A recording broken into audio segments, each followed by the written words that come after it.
Geekonomy, March 30th. This is episode, 1100 or something like that. And today I have the pleasure of hosting Arik Weinstein, someone who's done so much in his life. I'm not going to even start to introduce him. You're going to do it yourself, Mr.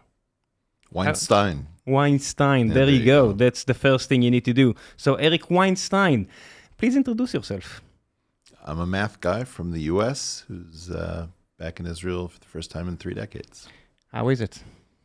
It's people kept telling me it's going to be totally different, but it seems very much the same in all sorts of ways. I forgot what it feels like here. Really? Yeah. For 30 years, you haven't been here since you've been to the Hebrew University in Jerusalem, and nothing really changed in your 32 years since I was at the university, and I think 28 years since I was at a friend's wedding, very briefly. And it still looks the same? Well, it doesn't, but it's always it was always changing and in motion, and I guess the main reaction is just, I forgot how completely crazy we are as a people. We were like watching the Hare Krishnas on the beach during Shabbat, and just the diversity within the Jewish world as well as non-Jews and all of the different sort of cross currents. There's no way to describe this place. If you're not here, it's even hard to conjure up from memory. Yeah, an hour ago there was an alarm because of a missile from Yemen. It was very authentic. Thank you for the experience. There you go. And nobody even cares anymore. Well, they don't care because the technology is pretty good. Exactly. But I worry about you guys because I see very few people carrying weapons in the same way that I remember from 3 decades ago. And there are times when I worry, as I did before unfortunate events of 2023, that Israel can forget itself as to where it's located because it's so completely different from its neighborhood. On one aspect, I tend to agree. On the other, I completely disagree. I think one of the virtues of the human mind is the ability to adjust and just to forget, because if you won't forget, you'll remember too many things, and then you can go back to work for Wiz and sell it for Google or something. If you need to remember everything and just live it through the experience, it's a much harder experience. It's very hard. I'm still in a sort of listening mode. I'm almost sad to be doing a podcast because I really feel like you need to be a listener before you're a speaker here. And I've just been hearing so many things that communicate facts about what's going on that I'm completely not getting in the U.S., even though I'm exposed to all sorts of people who have a lot of knowledge and contact with the culture. I think it's the same for everywhere and anybody. If I feel the culture of the US by listening to podcasts or visiting a few times a year or just absorbing the culture, I think I understand Americans, but I surely don't. Yes. That's just the fact of it. And that's the reason so many people were surprised by the re-election of Trump or even the first one, because when you absorb the culture, you get it through filters. Well, You don't get it via first party experience. Also the fact that Trump 2 is so different than Trump 1. Yeah, it's if you don't live there, and you know what? You live in California, right? I do. It's a totally different experience than the other 49 states. Well, and Los Angeles is completely different from San Francisco, although some people claim that it's the farthest southern suburb of San Francisco. And San Francisco is totally different than Fresno, because you just described 2 of the richest cities in the world, and between them, there are so many cities that are totally different. Well, I could make a joke, but what is this Fresno of which you speak, Exactly. I was born in the equivalent of Fresno in Israel, and that's the same exact joke. Which one? Beersheba, in the desert. And so many cities around the world are not Los Angeles, are not Tokyo, are not Munich, are not London, and you can feel the stress that it causes. Although, because Los Angeles has exported so much entertainment over the years, there's a weird way in which everybody who's consumed media lives in Los Angeles. Like, everyone knows what the streets feel like, in a certain sense. And therefore, when you live in a culture exporting place, there's a bizarre way in which everyone is a citizen of your town.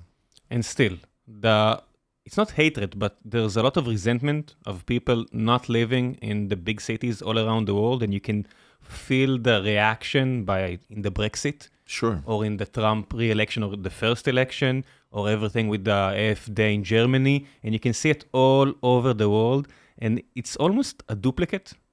You can see like experiences, even in Turkey right now, there's duplicates in behavior and sociology all over the world. We used to be very different, and we are less different these days.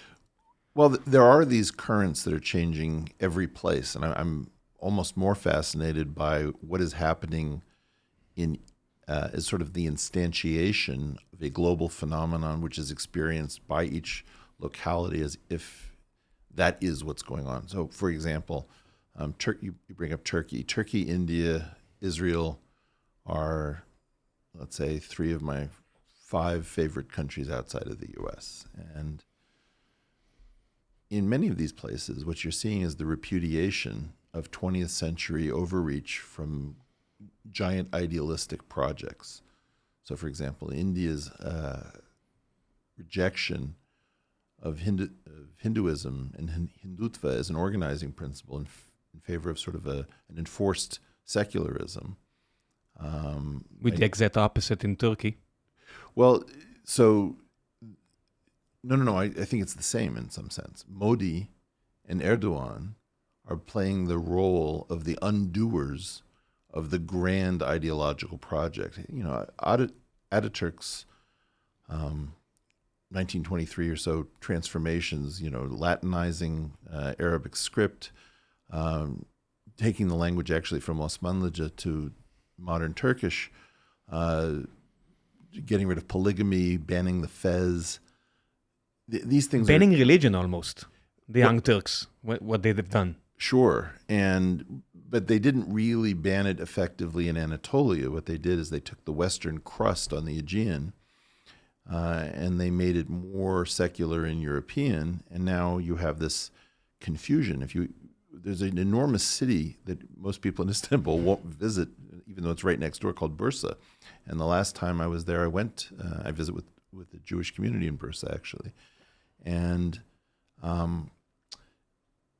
the willingness of modern secular Turks to treat their Anatolian counterparts or their more orthodox counterparts as if they come from the moon or a foreign culture is astounding. And in India, of course, Modi's rise is in part the repudiation of Gandhi and Nehru. And so you have to ask yourself the question, what happened during the 20th century that you had all of these grand idealistic projects? In the States, it would be perhaps the New Deal and Lyndon Johnson's Great Society programs. And now they're being undone because the brutality of the failure of the idealism is being repudiated. One example here, of course, is that when I was here last in the early 90s, I was very unpopular for saying there is no two-state solution. And well, that was the prime time to say exactly the opposite of it. It's the prime days of Yitzhak Rabin and the Oslo Project. Well, but the great danger is that what sounds beautiful is deadly. And the two-state solution salved the American conscience by saying, look, you know, we're going to do the inverse wisdom of King Solomon. We're going to divide the baby, and that's going to be the way to bring peace. And of course, this was predicated on the cold peace brokered between Sadat and Begin of Carter, and the fact that cold peace has held, you know, a bitter, ugly, horrible peace, but peace it is nonetheless. That the difference between those two situations was not appreciated from abroad. And I would also say that the U.S. State Department never had the characteristics of the British Foreign Service, where the British Foreign Service always got to know a region so well that they were in danger of going native, whereas on the other hand, the U.S. State Department often imposes some sort of American idealism on places that can't support it. Yeah, there's almost no equivalent of Lawrence of Arabia from the States. Yes. It's usually, as we spoke before the episode, I said you're very American, and usually most Americans are very Americans. It's a strong culture, and it does not bend the knee to anybody. Well, but sometimes it doesn't even know that the knee is supposed to be bent. There's video of Trump, I think, touching members of the royal family of Saudi Arabia, and it wasn't a question of a knowing and knowledgeable transgression. It was probably the fact that he wasn't aware. And if he was aware, he might have made the same decision. But there's always the question, are you drinking your finger bowl, imagining that it's delicious lemon soup as a choice, or is it that you just don't even know that you're being handed a finger bowl? You know that you are now focusing on Oslo in the first days of the 90s before Yitzhak Rabin was murdered, but the major trauma for the Israeli psyche, and it really relates to what you said, was the breakup from Gaza. And I can tell you, as a person who was in favor of it, I'm still not really empathetic, if I'm being honest with myself, with the trauma that these people that were moved away, transferred from their houses for the name of peace, or in the name of just trying to separate the true people. You mean the ethnic cleansing of Jews from Gaza? I'm using ethnic cleansing for when it's another people that is doing it for you, is doing it to you, but you can say that, and they will say that, of course. Well, no, but I'm just saying that if the visual trauma of Yamit, for example, I think was captured in photographs. I don't know that we have such photographs burned into the American Jewish psyche of what happened in Gaza. So what I'm trying to convey is, even me, that I was born here, I'm living here ever since I was born here, born and raised, as they say, and still only in the last 2 years, when that trauma just manifested itself in everything that is happening in Israel, I'm only now starting to understand how much anger bottled up there. Can you say more? Ask questions, I'll answer. Usually people here really are upset when I'm speaking too much, but I don't mind. No. I'm curious just how your personal relationship, I mean, you obviously can appreciate what Sharon was thinking, that you have a demographic problem. You have a very unusual situation that you had, a third of the Palestinian Arab population on a 17th of the land.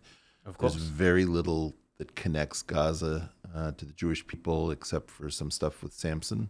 No, there was... Do you know Shabtai Tzvi? Shabtai Tzvi was a false prophet. Yeah. He was a very famous person in the Jewish history books.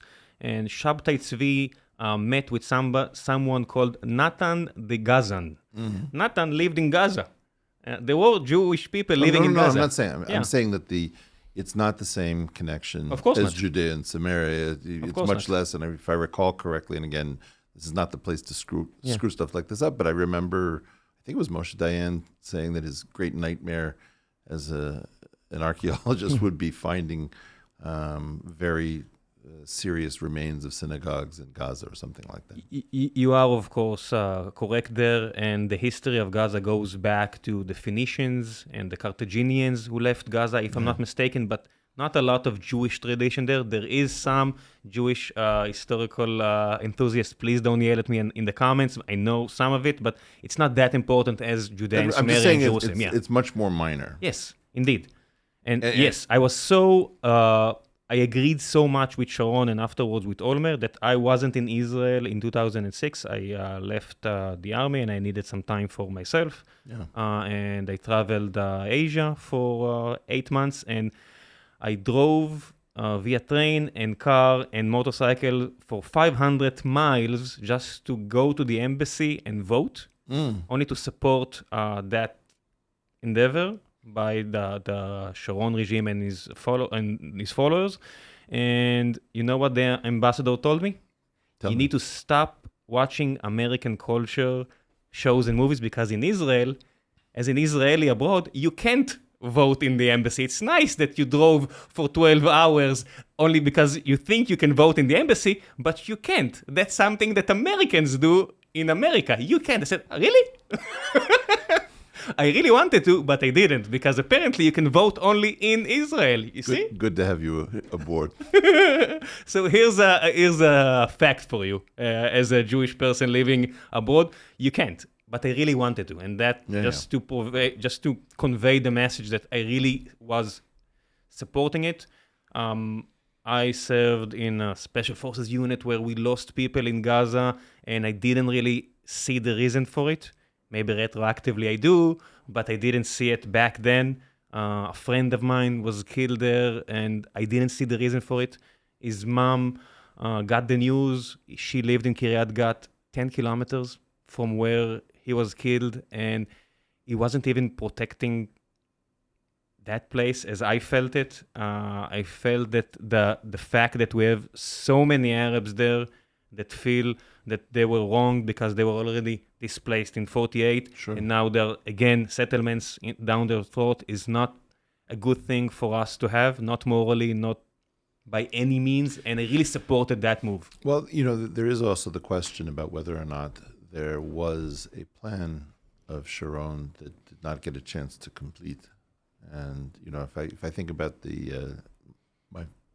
my favorite church, because of its interior, La Sagrada Familia in Barcelona, Gaudi did not leave enough instructions to figure out how to complete his masterwork. If he had place, he would have written the entire instruction on the back note of the page, of I'm course. hoping that the AI will figure out what it was that he was trying to do. But, you know, I don't know what Sharon was thinking, because all I see is this portion of a plan. So you asked me who are the most popular guests in the podcast, and the one that is most popular is Dan Shiftan, and Dan Shiftan was one of the fathers of that plan. Yeah. So I had the pleasure of speaking with him twice, and he relayed everything. That was the plan. He said Gaza, he said 18 or 19% of Judea and Sumeria. He's not the biggest fan of the Arab population here, and that's putting it mildly, but he's a big supporter of a breakup.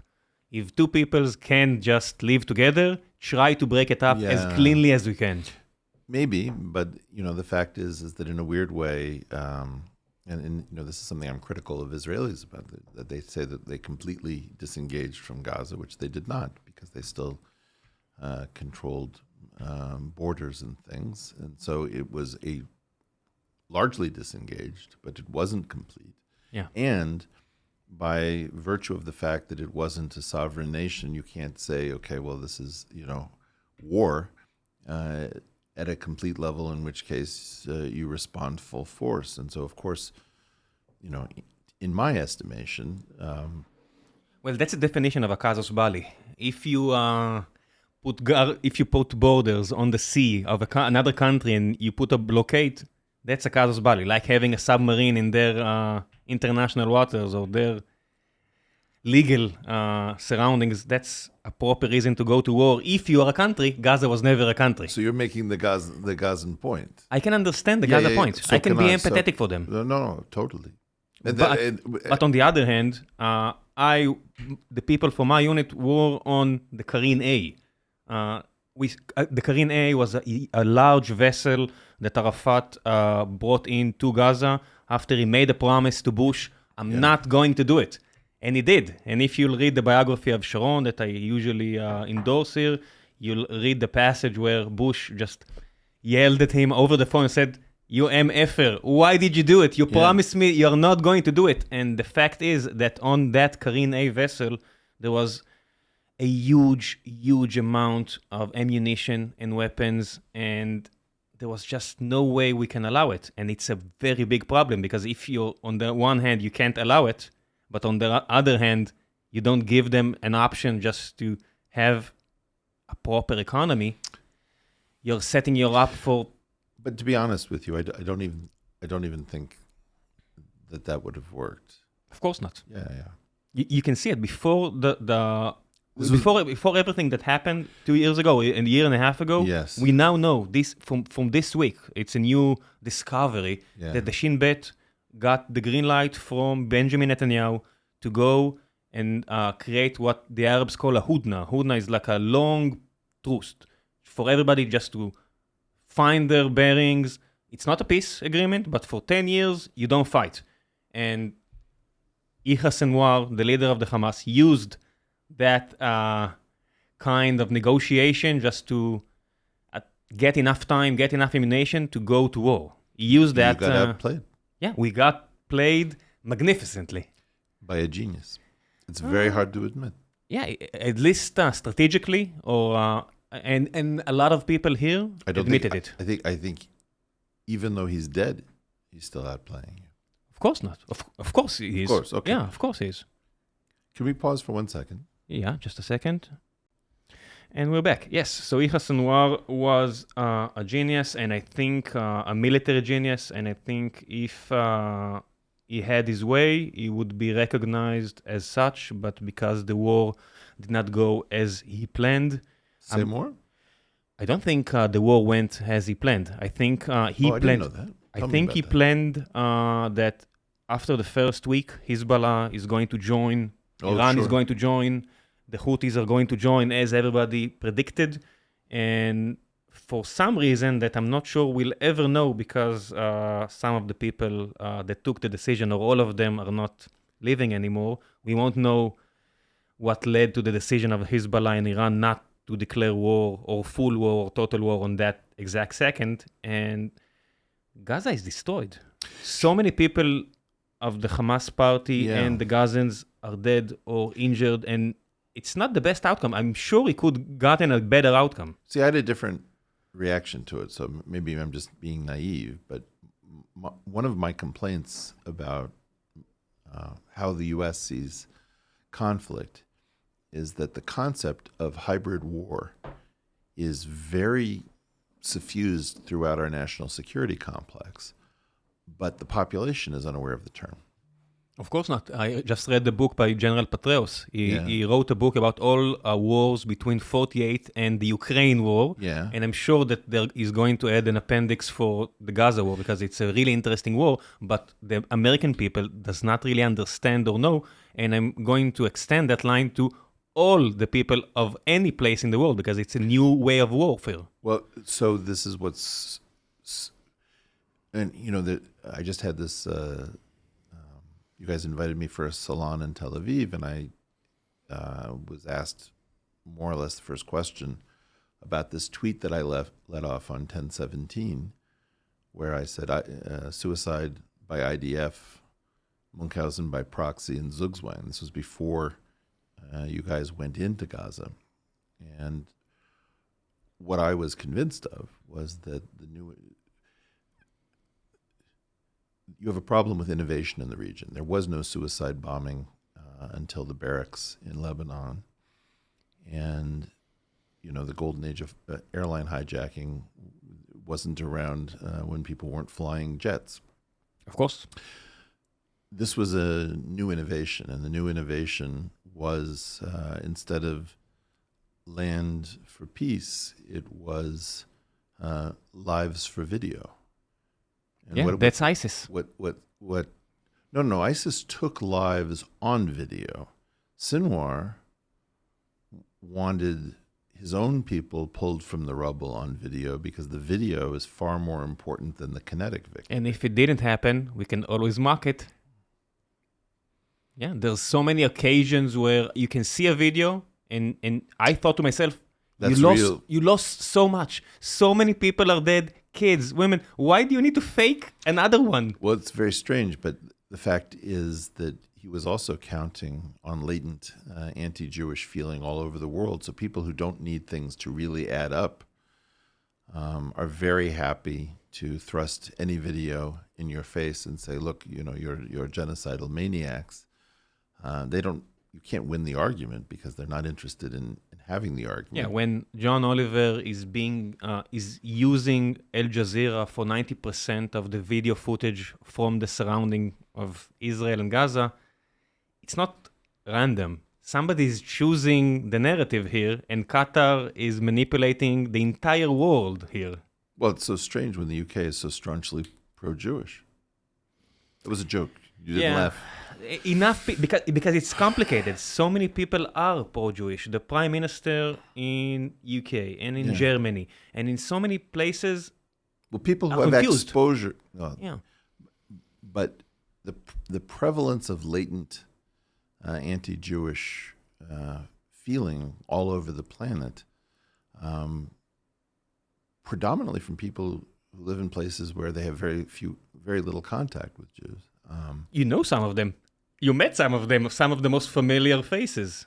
You know, some of them are even related like to people that you know quite well, like Tucker Carlson. Yeah. Yeah, he turned up the anti-Jewish comments meter really high, really fast. Well, but to be entirely honest, I don't think people have an idea of the rainbow of anti-Jewish sentiment. It's not one thing.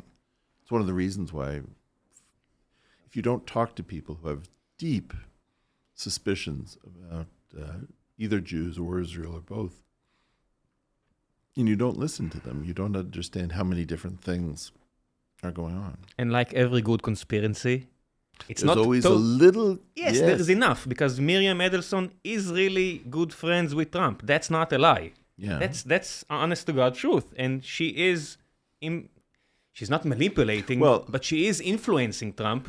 Sorry, but... There is a strong lobby for Israel and Jewish... Well, this is the very strange thing. Every nation on earth is strategic. But then somebody will put in your head, the Jews are very crafty. And so then Jews will follow all over themselves to say, oh, no, we're completely transparent, which is a lie. Of course not. It's the duality of Jews for the last 200 years or 2,000 years where you're a rat and a genius at the same time. Germans would say these people are rats, like Nazis, not Germans these days. They can't do anything. They just destroy societies. On the other hand, these are masterful geniuses who control everything and anything. Well, the funny thing is that if you look at really hardcore anti-Semitism like Stormfront, I can tell that most of my friends don't ever visit these sites because they don't realize that you'll see an argument, for example, that Europeans are far higher in terms of genetics and IQ than everyone else that they dislike. And then they'll say, except the Jews who have a different problem, which is that they're morally bankrupt, even if they have superior intellect. And so if you don't weirdly see that they're seeding an argument that you would yourself might not make, only to take away with one hand what they've just given as a compliment with the other. It's a very big place. And I think that Jews need to take a much larger interest in anti-Jewish feeling and to take it much more seriously. I read a few years ago about a book called The Day of the Rope. Do you know it? No. So the neo-Nazis in the States started pushing it. The Day of the Rope is the day, der Tag, as they say in German, where Jews are going to be hanged from bridges in the States when they find the right time to do it. And that book just became really, really popular on so many sites, and people really worked hard to look the other way. And I feel it's the same these days. I'll wait for the movie. Let's not wait for the reincarnation in real life, because you live there. Oh my gosh, you have no idea what's coming. Or maybe you do. You seem very well informed. I don't know. You don't either, but you suspect it, same as me. Well, no, there's so many possible futures. I can see a little bit into the future. I can't see very far. And do you feel now frightful when you walk in LA? Sure. How come?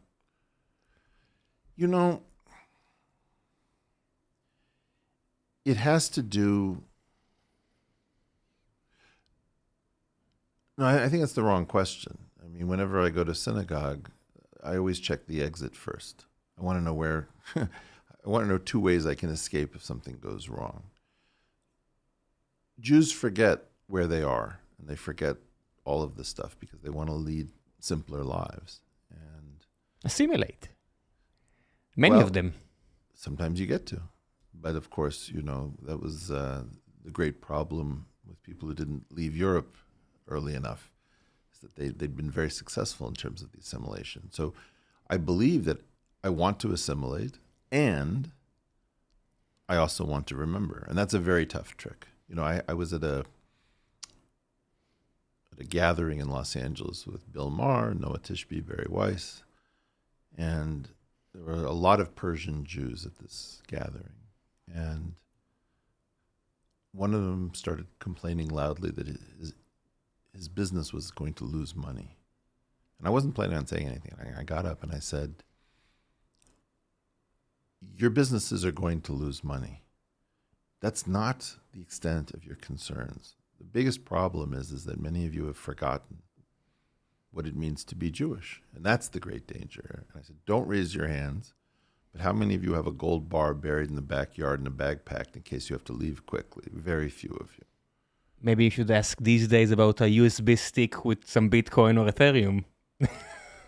But that's just the truth of it. So many people in Israel right now have that exact thought in their heads. Not only because of enemies, but also because of the situation here. But so many people here are talking about going back to their roots and just starting to migrate everywhere and anywhere. You can try, but it doesn't work. You have to confront the fact that the problem is long-standing and forever. And same goes for Europe, because you're talking about the big nap everywhere, and I think so many people... Oh, you listen, that's not so good. Okay, all right. I do listen. I know a lot of stuff that you said over the years, and if you talk... And we have so many employees here from 30 countries, and they don't know about war. People in Denmark and Germany and Switzerland and Belgium, and they have a very big foe on their doorsteps right now. Here's my attempt to get myself kicked out of the country. In a certain sense, neither do you. Of course not. No. But I'm saying that serious military action, as we've seen in Iraq, in Afghanistan, in Gaza, in Lebanon, is not the same as full-on war. A full-on war these days is a push of a button. We don't know what it is. None of us do, because none of us have seen it. Yeah, the kind of war that I'm talking about, only a few people saw it in 2 cities in Japan, and that's it. Well, that's one point, and then the other is that many of the people who saw it in Stalingrad did not come home to tell us about it. So, my grandfather was a soldier in Stalingrad. You're kidding? No. He was a soldier for the Red Army in Stalingrad, and not like a lot of people who came back from there, he threw away all of his medals and the uniform, and you know why? Because he was a soldier in 1945 Berlin as well. And the stuff that the Russian did there to the Germans is horrible, and nobody's talking about it. Maybe Anthony Biver and a few historians, but... Well, I'm not here... I'm not going to defend or to... No. I'm just saying that it's like asbestos. There's certain things where you wouldn't have done it, but once it's settled, you don't necessarily want to stir it up again. Exactly that. And the only time that I've heard about Stalingrad and Kursk and it was like the Jewish Forrest Gump, because he left Moldova in 1941 to get recruited to an army for a language he didn't even speak. From where in Moldova? In Chisinau. In Binder, near Chisinau. Okay. It's a small country where even Romanian, who are the most unappreciated people in Europe, say, wow, you people really suck. So, that's just the way it is. And he went to war for 5 years. Yeah. And he didn't really speak about it. And that's just the thing. That because you actually see the same thing in financial markets, where you'll have a bunch of people who are trading, and then you'll have a crash. And the crash actually wipes out the jobs. And so everybody who would have memory of the crash is unemployed. Then it repopulates, and you have a bunch of people who've never seen a disaster. And this is a problem with war, is that you have a lot of men who are in a masculinity crisis, who are very excited about talking about conflict, having no idea what full-on conflict actually and pushing is. For it. Yeah. And I can see, before the election, I did a comparison between one of your friends, or at least war colleagues, J.D. Vance, and Teddy Roosevelt. And I said, Teddy was a jingoist as well. He spoke about war. He never been to war. And he had the pleasure of running under a president. He was the vice president, but his president got shot. And I said, listen, just see the resemblance between the two. There's a lot. And Teddy Roosevelt is very positively acclaimed, and J.D. Vance got a lot of slack and shit from everywhere on the left side, so people really got upset for me for even comparing the two. But I said, the chances of Trump not surviving the next 4 years due to an assassination, like they tried, or just age, or anything. I'm very worried about this. And you need to be. And J.D. Vance, only yesterday or 2 days ago, is speaking in Greenland for some reason about the possibility of a third world war, which is imminent. with China, with Russia, maybe with Iran. And I think the vast majority of people don't really understand. And they have an example. They can see in Ukraine what a total war or even some portion of a total war. That's not total war. But it's really close. On the front line, it's really close. Well, look, I'm not saying... Even the numbers are very close. No. Total war in the sense of... Total destruction? Well, there's also the question about the psychological nature of different weapons. You know, the people are very particular about whether, you know, disfiguring, like the German innovation of the bouncing Betty, for example, had a huge psychological impact. Certain techniques by the Viet Cong were particularly terrifying. The increased use of drones has, you know, changed everything. The fact that the wars that you see on video on Telegram, and the fact that you're hearing these things described bloodlessly on mainstream media. I'm old enough to remember some of my first memories being the U.S. broadcast of images from Vietnam. And it was crazy what we saw. There's no analog of it when we have a conflict now because the U.S. learned a lesson, which is that you cannot actually report live from the war front without freaking people out. You'll scar their minds. And you got the reports as an American only for the winning side. America lost the war but won every battle. On the other side, they lost millions of people. Ho Chi Minh said, you know, I'm going to win because I'll sacrifice 10 of my men for every one of yours. Yeah, and we live through this scenario right now in Israel where we lost hundreds, more than 1,000 people, and I know some of them, all of the people here knows it's a huge tragedy. On the other side of the fence, the Gazan population lost 50,000, and I'm trying to be empathetic. On the other side, I can't be totally empathetic because it's intuitive to be totally empathetic for the fact. It's not functional. It's not functional, but there is also, and you know, this. Most people in the U.S. refuse to listen when Palestinian Arabs make boasts about we love death more than you love life. People don't want to take them at their word. And of course, you know, I saved a few pictures, I saved a few clips only to remind myself there was a mother and she's yelling at the camera, I lost 4 children, I don't mind losing 3 more. And I'm looking at this picture, I'm saying, this is so fucked up. Yes. I can't even wrap my mind.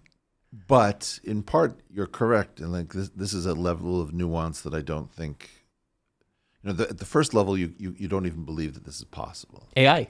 At the next level, you say, I believe it's possible, but I can't accept it. I think there's a level beyond that in which the person goes back and forth between seeing their children getting bombed as martyrs, and therefore that being a blessed thing, and then saying, oh my God, my babies. And the idea that people don't have consistent reactions to that. You know, the pride that we take when we have a member of our family who dies in conflict heroically is an echo of that. But this is just at such a much more extreme level. The point that I was going to make, though, is we can cheaply say that there is a death cult in Gaza and areas of the West Bank. But the hard thing to realize is that this is the world's most vibrant life cult surrounded by a death cult. And that juxtaposition is absolutely terrifying. And that's culture. That's not genetics. And the fact that you have an experiment here, you have, in 1948, a lot of Arabs ran away, were transferred, whatever you want to say. But the fact is, a lot of them stayed. Yes. And these days, you have so many Arabs in Israel who are totally different. And it's the same people. Of course, it's the same genetics. Yes. And it's such a big difference. And you can see, like, number 4 right now in Apple is Johnny Saruji. Yeah. An Arab born in Nazareth. And next to him, you can find Yossi Matias, Professor Yossi Matias, who leads the research in Google, and they were both born, I think, one in Haifa, one in Nazareth, distance of 20 kilometers. Both of them now live in California. Yeah. And it's so different than everything that goes on here. And you can see the manifestation of culture. Yeah, sure. How culture is so strong, and you can see the same thing in Korea, in North and South Korea, right? As how we affect each other. And, you know, there is bleed of culture. You know, in part, one of the things that I definitely credit to Sinwar is he's been very effective at harming our soul. Of course. Yeah. And you can see the same with Osama bin Laden. The fact that 20 years afterwards, young Americans are reading his letter on TikTok and saying, there's so much sense here. And I said, you remember 9/11? It wasn't that far. Even if you were a baby back then or you weren't even born, this is the guy. Well, we tell very simplistic stories. And then when people start digging, they find out that the simple stories aren't true. And then another thing takes over, which is that they start to tell completely distorted stories because they found out that they'd been told a simplified story.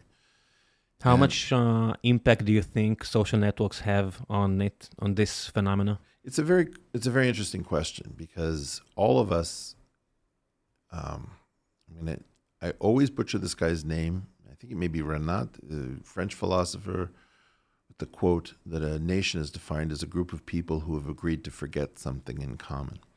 And so that's a good sentence. Oh, one of the best. It completely changed my life when I heard it. Because I was always trying to remind people, well, don't forget about this and don't forget about that. And I thought I was being clever. And the instant I heard that, I realized, oh my gosh, the process of selectively forgetting is essential to national identity and nation formation. That's what I told you about when you asked me about guns. Yeah. I live, if you circle a radius of 1 kilometer around my house, you'll have, you would find the remains of 30, 40 deadly suicide bombers, places where so many kids were butchered. Yeah. And every time and I do it every day, time I'm walking near one of these small memorials with my kids, I don't think about it. And it wasn't that long ago. I was a grown-ass man back then. I wasn't even a kid. I just had an experience that I found, like within the last 3 hours, where I met with the daughter of a friend of mine from the U.S. who chose to serve here. And she was down from the north. And the people at the table next to us, we asked if they'd take a photo. The person said no, strangely. So immediately I was a little bit suspicious. And then the person got up leaving a bag. And my wife and I instantly, having both lived here, but some time ago, had this sense of... He left a bag. You're right. And we tried to convey that to our friend's daughter.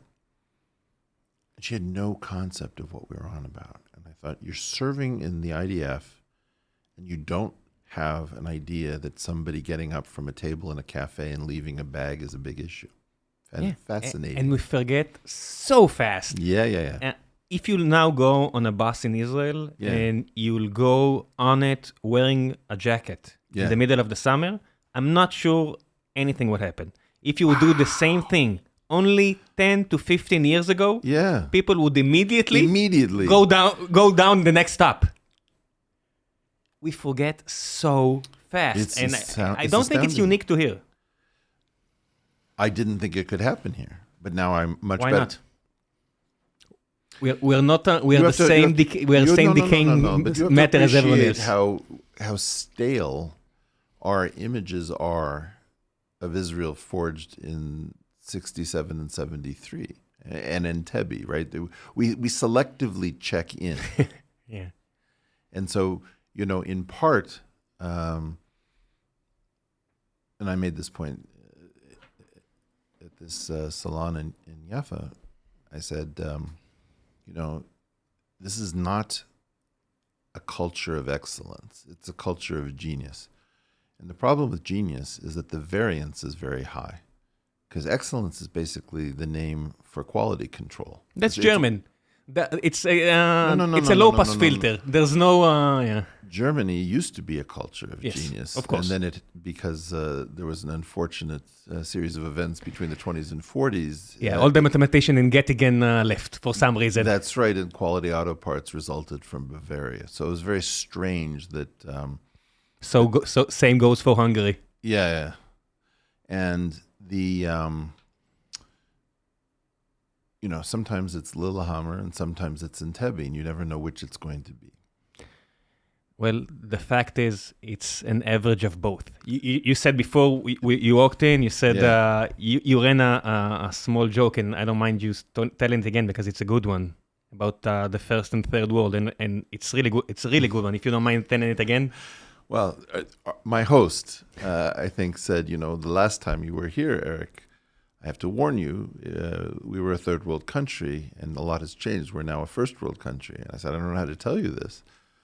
But the last time I was here, you weren't a third world country, and you're sure as hell not a first world country now. And that's something that before the globalization was much easier to live with.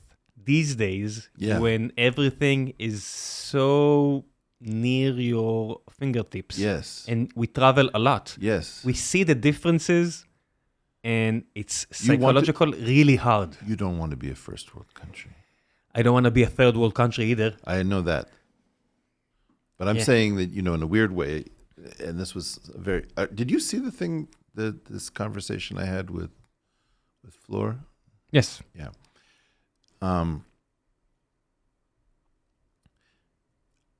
I have this very unpopular belief that right now the first world needs its magic back.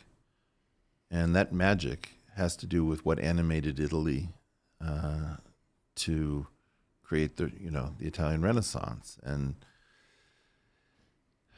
high birth rates and hope and energy and all of these sorts of things. And Israel has more of it. I think it has less of it than it had once, but it has more of it. It has suffered less enervation than other places. Yeah, there are good parts to what you say. Yeah. But when enough people tasted softness and they became soft themselves in so many ways, I can talk about only myself, but I see other people as well, it's really hard going back unless you have to. And when you have okay, just look around you in this office. Right now it's empty. The reason it's empty, we are a remote first company, and I can tell you that 35 of the employees of the Israeli branch of Stream Elements left the country in the last few years. Wow. 35. It's not that big of a company. The States. Do you still call Finland. You still call them Yoredim or not? Some people do. I don't. Yeah. I don't like that. Well, I'm just saying, this idea of the normative, of saying I'm not merely observing this, but I choose to judge it. Increasingly, I see Israelis not willing to do that. And it's on the entire spectrum. When I was a kid, or even before that, not serving in the IDF. Unthinkable. I know. These days, it's almost a merit of courage or something that you do. And 2 years ago, or 18 months ago, during this demonstration period in the life of the country against the government, so many people around me used the fact that they're not going to serve in the reserve duty as a weapon against the government. And a lot of people are going to get angry at me for saying it, but it is what it is. Well, this is the problem with Wilfred Owen. Dulce et decorum est is, sweet and fitting to die for one's country. If no one is willing to believe that, you're not going to have one. And there's a question about the functional aspect. When I was here last, the phrase "a pair and a spare" was something that would be said in English. I don't know whether that's something that people would say openly. There is a sort of a willingness not only to talk less, but to live it. That is It's like a mirroring 100 years ago, the Weimar Republic between the two world wars. Yeah. There was so many good things about that period from the art standpoint, the Dada movement, a lot of other stuff. But it prepared the ground for the most horrific time in maybe human nature, in the history. And you can see it all over the world. You call it the big nap. I don't mind riffing on that, but you can see it all over the world with people, employees of us in Germany. They're not having kids. And I'm asking why. I said, we don't see a reason to. No meco descenso, as we say in Spanish. No mas. But that's big. And it's not only them. It's in Korea. It's in Japan. Well, because... this is this point that I'm obsessed by, which is is it possible to restore an indefinite human future? So many of these people have actually directly done the computation. And there is no indefinite human future, so why do I care about something as bizarre as my lineage? And that's Dada. That's the nihilism. That's stuff that we had 100 years ago after the big trauma of the big war, before it was known as the First World War. Yeah, the Great War. And that's the trauma speaking out of the throats of so many people. And these days, when you're so flaky and you're so weak and soft, everything is a big trauma. And I'm talking even about myself. Something like a move from the center of the city to the north of the city. I'm talking about a move of 2 kilometers. Yeah. For myself, for my family. That's such a big thing. And I'm scared and I'm thinking about it. And we became soft as fuck. And if any other nations are listening to this, he's kidding, people. No, but they're soft as well. That's the truth. Yes and no. I mean, the issue is the technological aspect of warfare, for example. The reason that you can be relatively blasé about this is only my second time in a shelter since I've been here. Your defenses seem to be working and they're technological. That wasn't a human who went up to defeat something that was sent from our...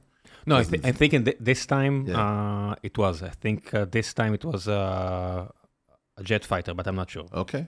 I think so, but I don't know. Yeah, but when you have a missile coming from Yemen, you have enough time. Yeah, but it's still a jet. It's abstracted from you. It's abstracted. Yes, and like so many things. Sure, and that's why the suicide bombings were psychologically different. You may have two things that end a life, but these things feel different. The Scud missiles of old felt different, I think. And the great danger to me is that the Iron Dome is not tested against Iran in a full barrage of hypersonic missiles. I'm not sure it's even possible, but it's going to get tested real soon, most likely. You say that... Sorry. Lackadaisical? Are you... one of the things about this country is how completely insane it is. Yes.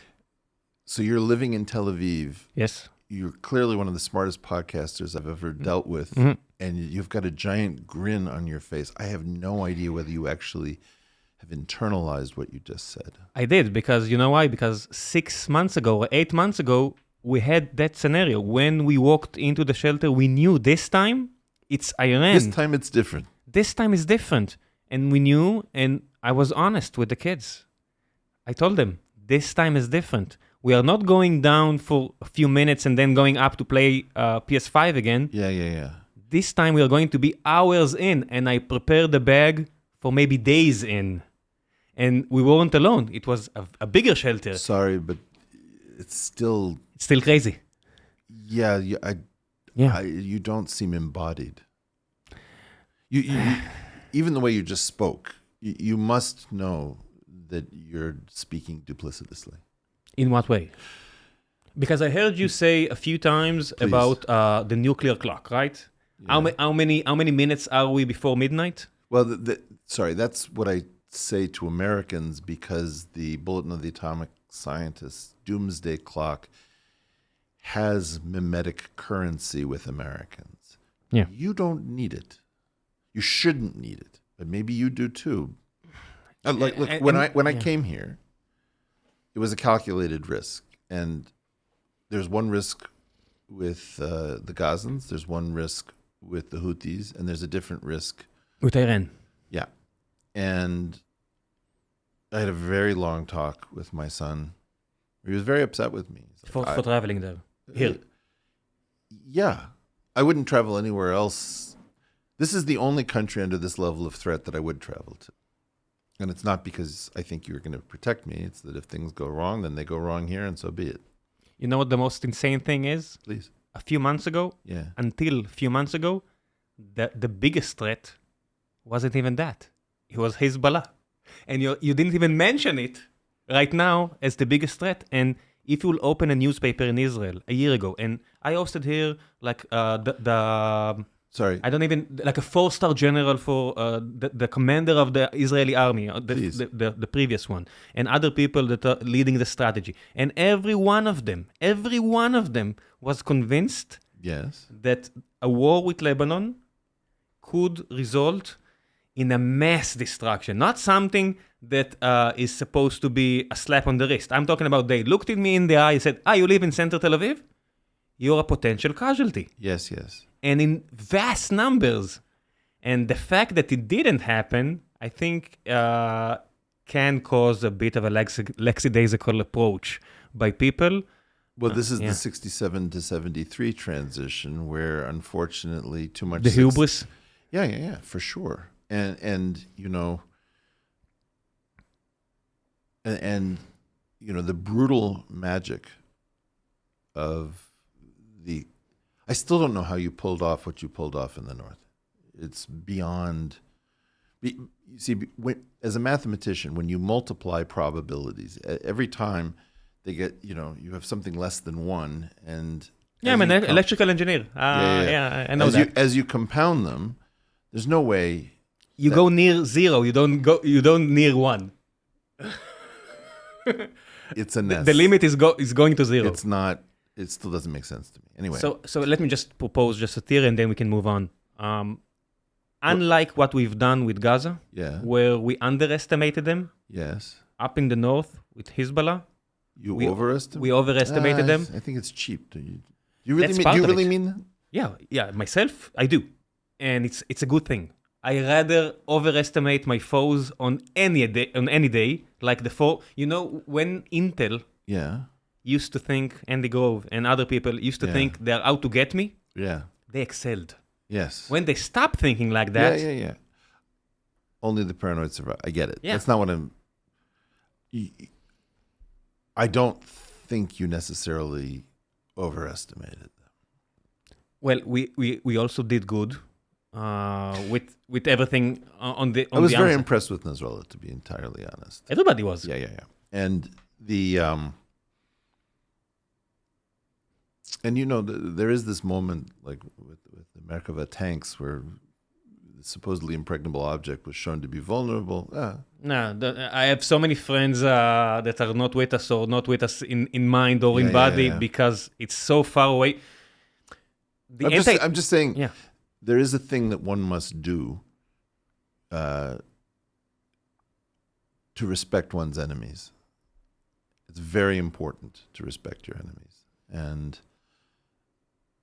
the level of technological know-how, the number of ways that could have gone wrong, I happen to have the highest respect for the Persians, you know? Rightfully so. The genius-based culture again. Yeah, and under so much sanctions, under such strain, to still pull it... They have so many issues. They have so many internal problems with their water systems and with the fact that they have so many people addicted to drugs and the population and the culture... lack of support of the mullah. There are so many issues and still. Yeah. And to add to that, just think about if you're a nuclear scientist in Tehran or Qom or any other of these places, every time that you step into your car... You don't know whether turning the Mossad, on the engine... Yeah. Exactly. And you still... do your job so well that Russia is buying now your drones, but in the droves. Yes, and every time you guys give away a zero-day exploit, that's one less thing that you can do tomorrow. Exactly, and that's the tension. The chairman of Rafael, the biggest arm dealer in Israel, was here. Yeah. And he said, he addressed that question, because the fact that the Merkava tanks are now being penetrated are because Tehran reverse engineered the spike missiles. Good for them. Kol hakavod. It's a magnificent missile. So many people are dead from our side because of it. And I asked him about it. And he said, here's the thing. When we sell it to other places, Azerbaijan, who is a neighbor of Iran, and other places, we get money. With that money, we build a better version. On another front, and he said it on another type of missiles, we didn't sell it. We still have it. We didn't get as good as we are on some fronts where we do sell it. So, of course, he has the incentive. It's a very lucrative company, and he has his incentives, but it's a good claim. If you really appreciate your enemies, you must assume, and it's the same thing with chips on the US right now. Yeah, but the chips embargo. The other thing that I'm terrified about with Iran is that the population does not behave as the mullahs do. Of course not. But they could. In other words, cohesiveness, achieving cohesiveness. I don't know whether you saw an episode I did between Trump's election and his inauguration with trigonometry. Yeah, I saw it. And I was very disturbed. One of the things that I try to give myself credit for is the fact that I don't know a lot. I don't know. I'm not part of the national security complex. I don't know whether we have to go to war with Iran. And by we, I mean the U.S., but it could easily be here.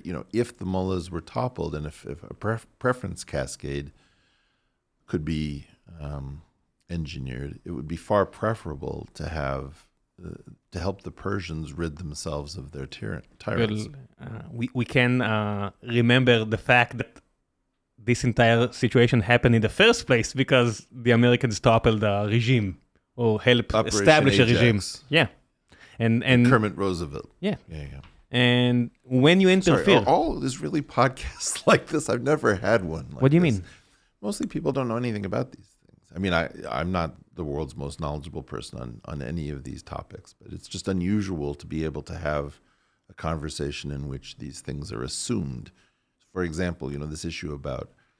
I was shocked to find out that Israelis don't know that the United Arab Republic ever existed.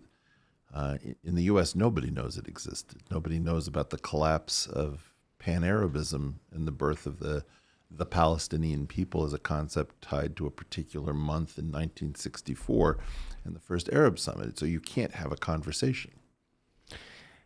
So the only thing you can do is talk about it and try to educate people. If you'll do a lecture, if you'll shove the knowledge down the throats of people, usually you'll create antagonistic approaches. I'm not in a position to do it because I'm just not that knowledgeable. So I'm trying to convey just my I should interview you. My MO.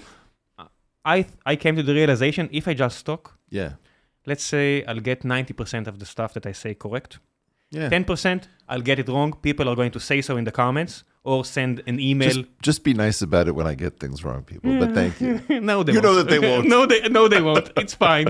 No, actually, my listeners are really nice. And you just need to create enough interest in the topic. And I see people writing to me. And I said, that's all I needed. Yeah. I just needed a spark. I just needed to hear somebody speak about it. And I think that's my biggest beef with the educational system. Yeah. It's the same since the 19th century.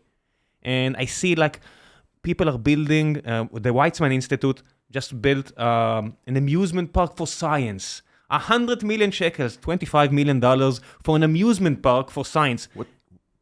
And people... What the F are you talking about? Yeah. People go there and they push buttons and stuff happening. And people think, now kids are learning about science. Fuck that. I hate They this. don't. They don't. I keep trying to tell people, there's this movement, which is science is interesting. Actually, a lot of it's quite dull, or anyone can do science. Bullshit. It's like we've come up with this completely crazy story that appeals to educators. And my feeling is we're looking for a tiny number of people to do some completely insane, very elite thing with their minds that is grueling. It's like saying everyone can go ice climbing. Not really. You can, but the result would be dire, and it's the same thing if you go and learn physics. Very soon, you discover it's hard.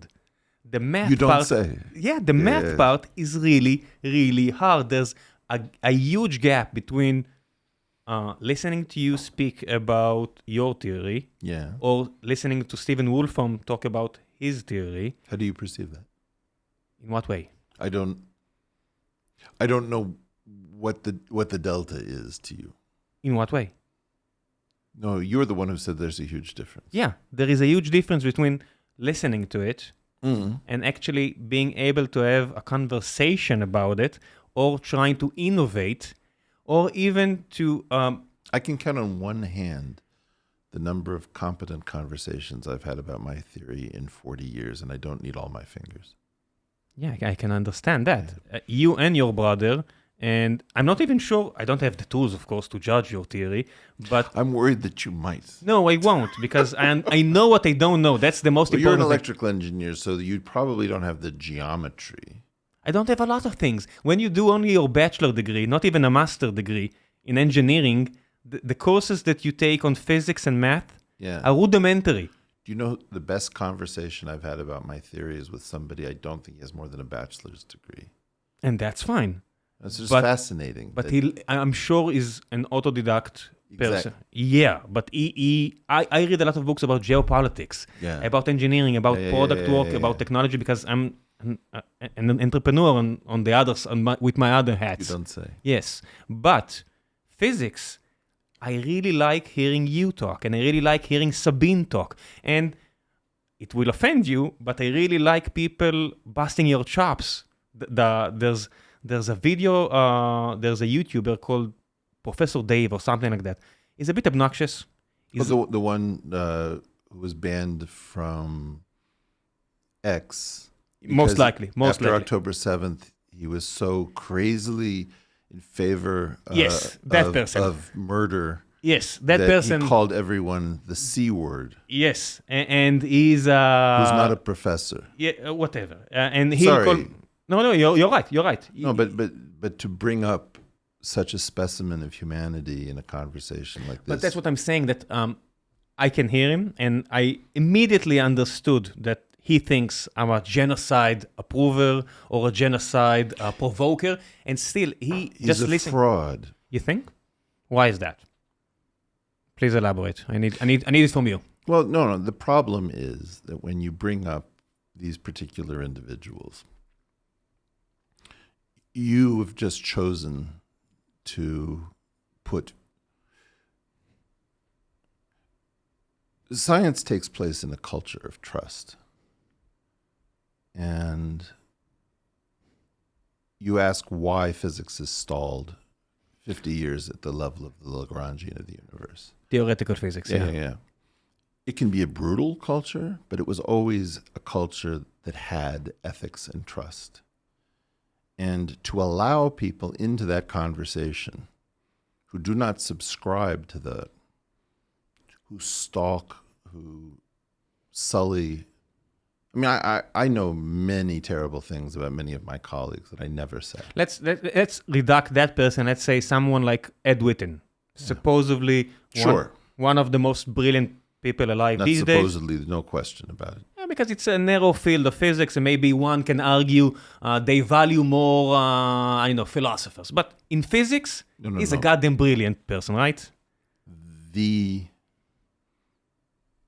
top person. Okay, so Ed is it's a champion for string theory. Yep. And there is a big chance that 40 years from now, people are going to talk about string theory like I know about ether. Sorry, it's not. You're not getting it, and I don't. No, it's fine. I don't expect you to get it. Sometimes people say Jackie Chan is an actor who does all his own stunts, but he's actually a stuntman who does all of his own acting. Ed Witten is a brilliant mathematician who does all of his own physics, not a physicist who happens to win a Fields Medal. Explain to me the difference. Sure. You can figure out...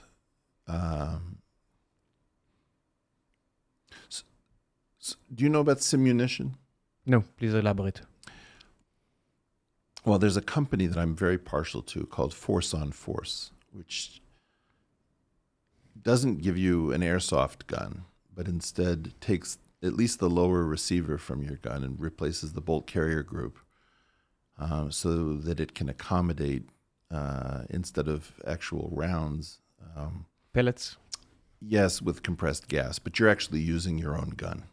And the thing is that whether it replaces the barrel or the bolt carrier group, it's got a very clear blue, like a brightly colored appearance, so you know that it's not a regular weapon. Is it deadly? Just as a side No. note? Okay. There's a pain penalty, so it actually hurts like hell, and you'll get a welt, but it's not deadly. Okay. And the key idea is that you're going to train in the most realistic scenario rather than something that's too far away. Mm-hmm. Physics got nerfed. And I use NERF as an acronym for not even remotely physics. So you can say, are you in dimension 4 or a different dimension? If not 4, then that's one safety on the gun. Are you in Euclidean signature or are you in Lorentzian signature where you actually have a dimension of time? You take that away, it's another safety on the gun. You can say, does SU3, which mediates the strong force, occur? In general, no. Are there 3 generations of particles or only 1? If you look at the number of safeties that have been put on physics, you see that you can't possibly make progress in the theory that actually goes boom. That actually makes the world change. Yes. Ed Witten is the champion of NERF physics, not even remotely pure brilliant mathematics. Of such poetry that it would break your heart. And correct me if I'm wrong, but that's string theory, right? A beautiful set of mathematics you can't really prove in the real world. Well, you have like... Most of what Ed Witten did is in what I would call toy physics or low-dimensional physics. And it's physics with lots of safeties on the gun that is differential geometric in nature. So there's an important concept in academics, which I call earns as an X, spends as a Y. So, for example, Milton Friedman earned as an economist, but he spent as a political theorist. Ed Witten earned as a differential geometer, spent as a string theorist. Why is that? I don't know. It's a very mysterious 10% of people practice physics are in string theory right now, right? Something like that? It's not a question of physics is a very large place. When we say physics here, we're talking about fundamental physics.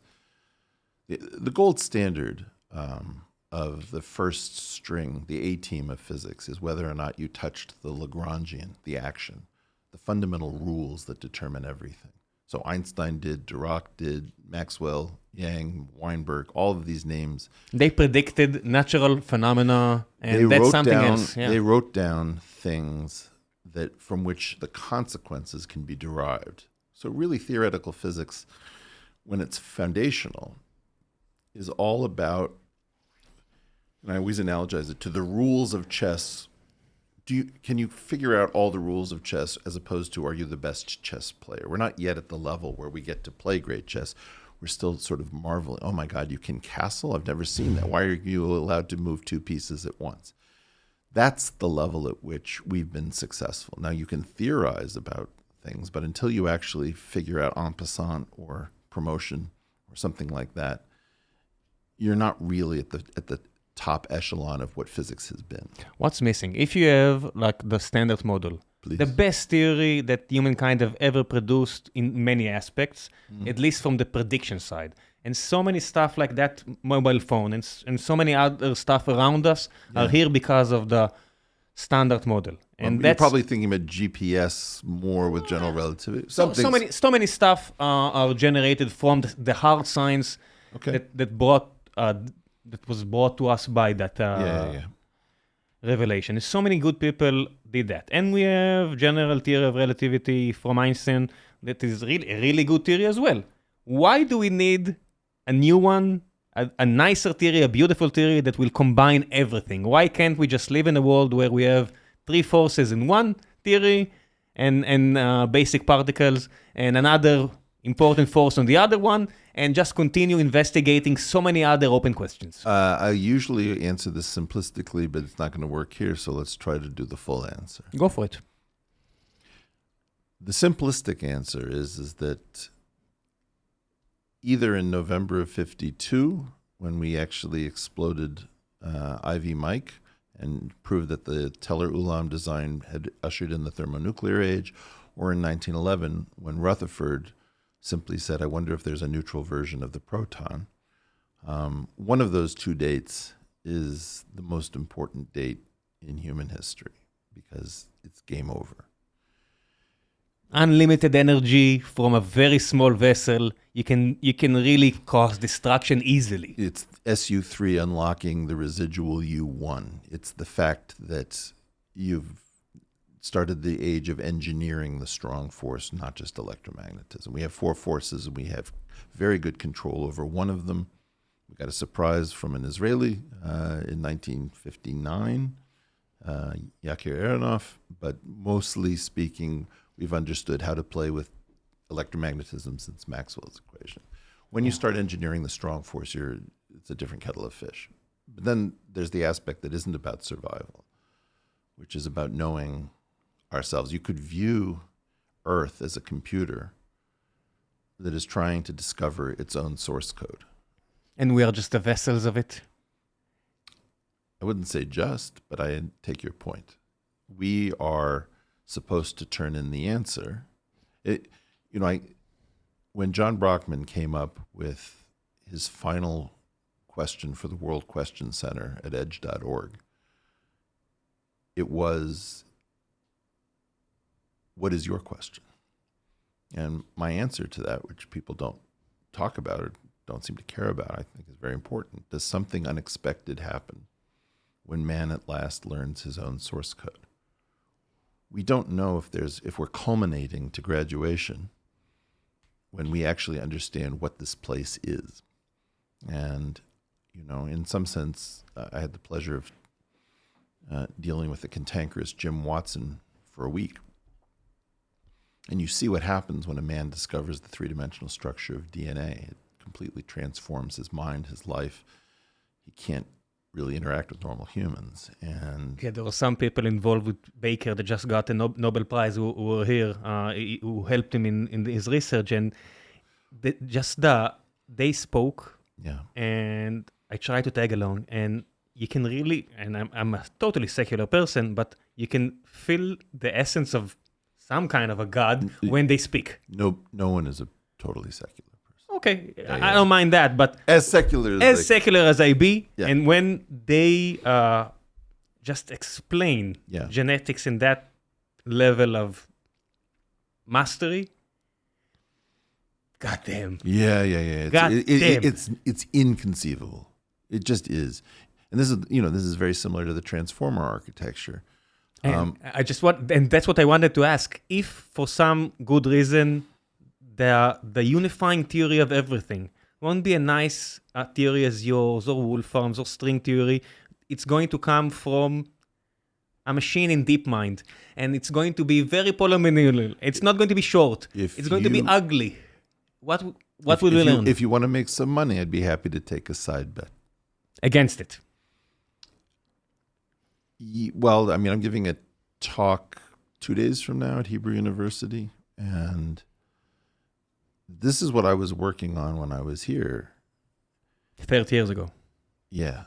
And they didn't know what I was doing. It is a very difficult and unpleasant thing, and a beautiful thing, and there's a mismatch, an impedance mismatch between being a normal human being and working on the actual substrate of it all. It feels unholy. In what way? That we're not supposed to understand? Well, let's talk about it with genetics first, right?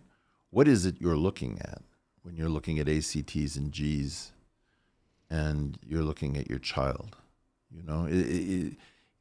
It's a very disturbing thing to see. If you think about in vitro fertilization, where people show you the picture of a fertilized egg, and you're thinking,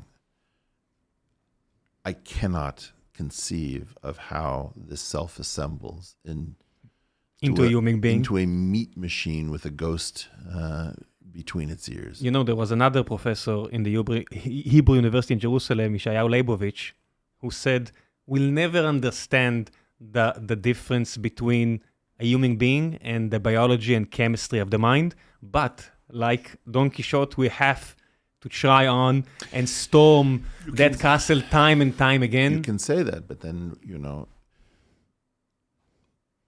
it is very unfortunate that Leonard Cohen's Hallelujah became so popular as to become a meme like the Mona Lisa or Michelangelo's David, so that we can't see it in its true glory. He worked on it for years. If I had to strip away everything in that song, I would want the phrase, the baffled king. I cannot live without that phrase. Right? The baffled king composing is the most profound concept. And unfortunately, it's stuck in the middle of a meme. The transformer architecture completely unexpectedly, provably passed the Turing test, where you can watch it not think. Now, what the is that? Everyone here who told me that the age of Terminator 2 is coming, every time I said, if that T-1000 is going to knock on my door and say, do you know this kid? I said, do you? I can convince you otherwise. I said, yeah, you're right. I'm sorry. The fact that we have so many ways.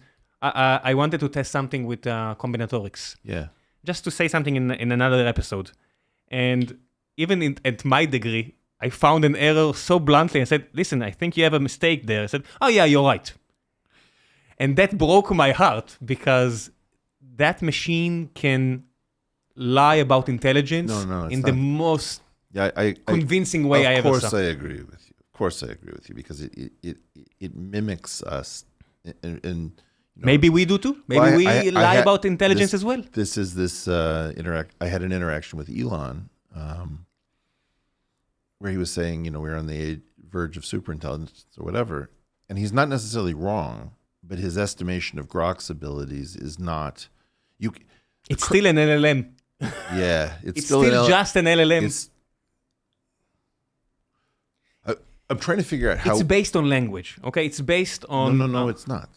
Well, it's more, because it's a multi-dimensional model. And but let's see. When we call it an LLM, we rob it of its glory. In what way?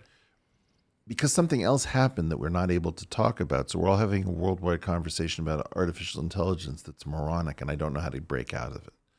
We're not even having this conversation. We're not even having this conversation. That's right. If we would have that conversation, that was supposed to be the most important topic of the last election.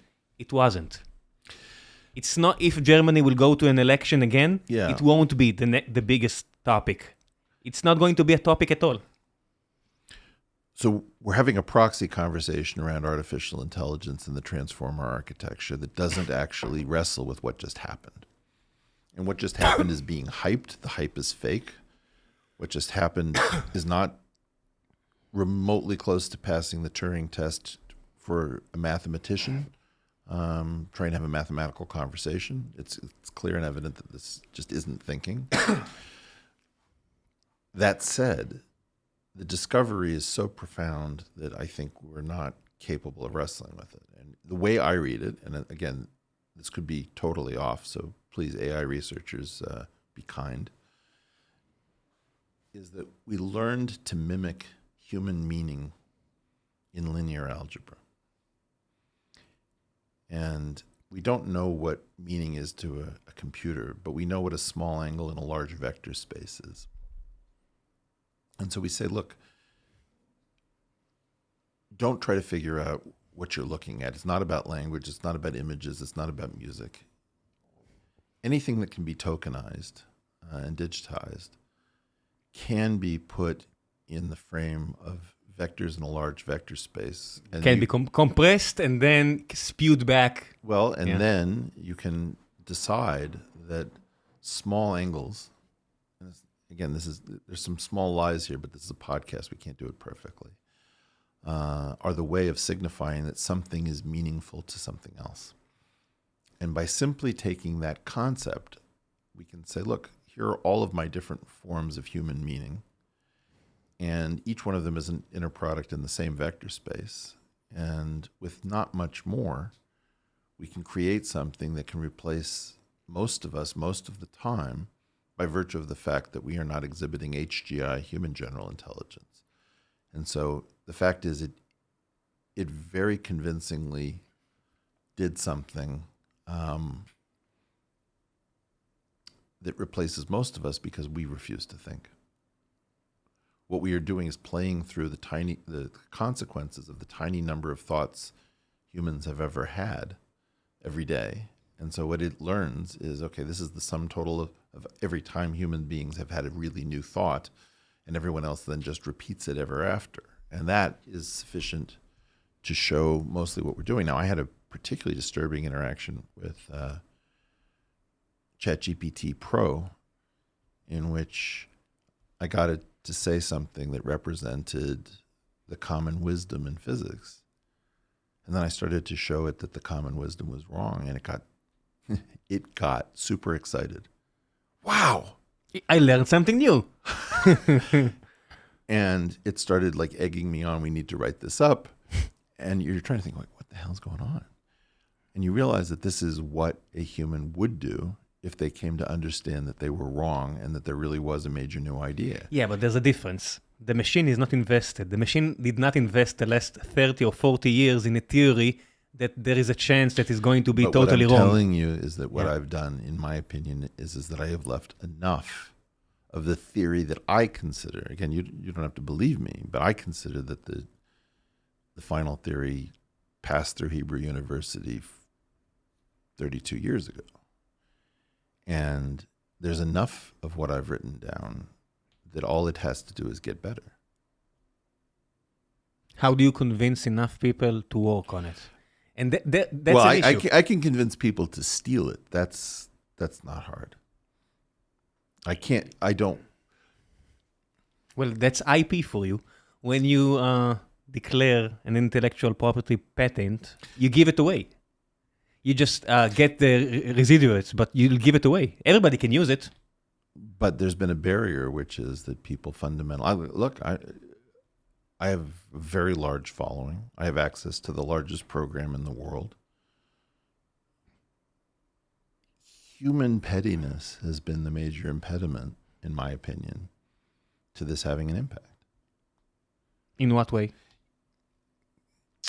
It can't be only you, because Stephen Wolfram is getting the same reactions. And Stephen Wolfram, before he started talking about this theory, was more revered. Say more.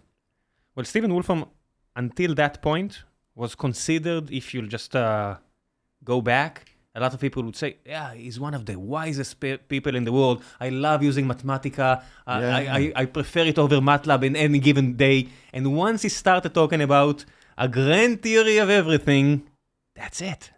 Well, you're on Exile Island. So I have a lot of respect for Stephen Wolfram that I doubt he has for me, because he's still in an egoic framework. I don't think he's remotely close to being right, but it's not dumb, and he should be doing it. And the same thing is true for Garrett Lisi. The same thing is true for Peter Voigt. Do you think there is a chance that every one of them, or even you, are looking on the horse from different angles, but because the horse is drawn in multiple... No, that's just a... There can be only one answer? It's very much the Highlander, but just the... Echad is extremely important. Having the answer. I'm saying that part of our tradition is about Echad. Monotheism. That's the big shift in humankind. That's right. But it's... And forgive me, Chinese people and Indians. And you did enough. And Christians. No, but Christians went with the Echad as well. Well... They have you have three, but still. And if I can give the Christians their due, when you said there can only be one answer, one of the things egoically that I've had to wrestle with is the fact that this is not my theory. And In what sense? there's a mountain in the Himalayas that is named for a surveyor who happened to be named Everest. And it was climbed by Norgay and Hillary, whose mountain it is not. What is it that they did? Well, I think that maybe Everest extended the geoid, which is, how can you say sea level for a mountain that's landlocked and inland? You have to somehow extrapolate the surface of the earth to measure its height. How do you get to the summit? Well, you have to pick a route. You need to agree upon the definition of a summit. It's not No. The summit it's clear. is relatively clear. Yeah. The issue is that what they owned was the route, the approach, And the execution. the execution, the risk, and the glory. It's not their mountain. No, it's Nepal's. Like, legally. It's not Nepal's. It's just the mountain. Yeah. And the point is... A billion years from now, it won't be there. The mountain. Yeah. Yeah. But before then, it won't be Nepal's. Yeah. Much sooner. Okay. Yeah. So what I'm trying to get at is, this is the Moses admonition, why he doesn't reach the promised land, is that he confuses himself, or he allows himself to be confused into thinking that he draws water from the stone. You're only a vessel for the one. No, I'm also the owner of the approach. I took whatever path I took. I'm very proprietary about that. The problem is that I'm tempted to take credit for more. And this thing is so much smarter than I am. It slapped my hand every time I made a mistake. And I would like to think I was wise enough to start to listen to the pain whenever I could. But Are you frustrated by the fact that not enough people are convinced? I mean, it's the hole in the center of my life. I've spent 40 years in a conversation with myself. Because nobody's in that room to speak with you? I can't understand it. It is the most when you talk about the critique of the theory, where is this critique? It doesn't exist. The theory has yet to find its first critic. And I don't mean the nitpicking. It's been nitpicked. But, general relativity isn't due to Einstein. It's due to Einstein and Grossman. Marcel Grossman and Einstein Proved it, yeah. published the first paper in which they said, look, the final theory will be some linear expression in the curvature equals the stuff in the universe. It was totally vague. Yeah, we have a constant. One day we can remove that constant.